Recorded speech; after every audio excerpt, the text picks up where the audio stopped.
Hi, it's me, Deepak, and I'm in New York right now. But I just returned from a trip from Europe and then South Africa, and I had a very interesting incident in South Africa.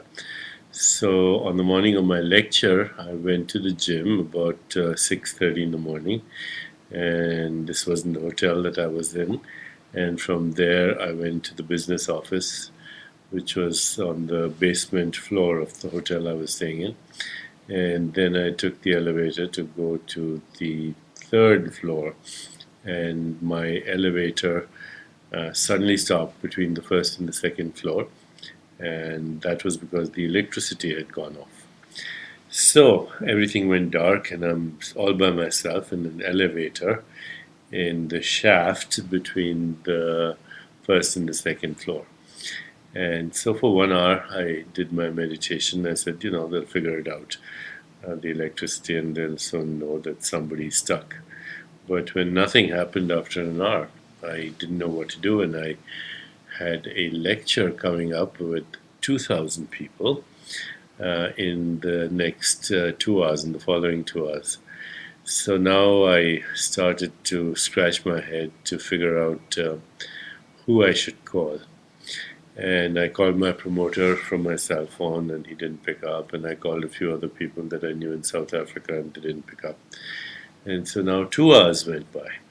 I also had a meeting with the vice president of the country before my lecture. So I said to myself, what should I do? Finally, I realized that I had a friend in Durban, which is another city. I was in Johannesburg, and dialed his number, and fortunately he picked up, and I explained to him my situation. And instead of feeling sorry for me, he said something that at first took me by surprise, because I felt that there was no compassion in the statement. He said, "Now you know what Nelson Mandela felt like for 27 years in confinement in a room that was about the size of your elevator." At first, that jarred me, but then I started to think about it.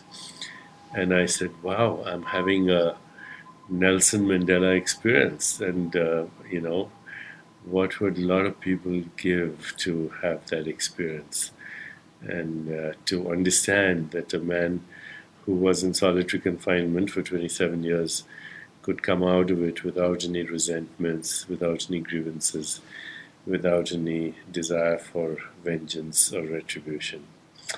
And that was his greatness. So for the next hour, I just reflected on that, and it brought me an amazing sense of peace, and also a deep insight and respect into the nature of real greatness as exemplified by people like Mahatma Gandhi and Nelson Mandela.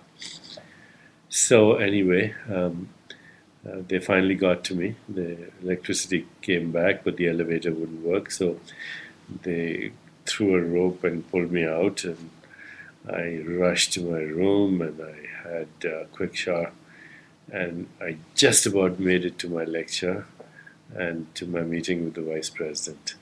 And of course, I started my speech with a tribute to Nelson Mandela. So I thought I'd share that with you, and go forward whatever it's worth. Okay, take care and God bless.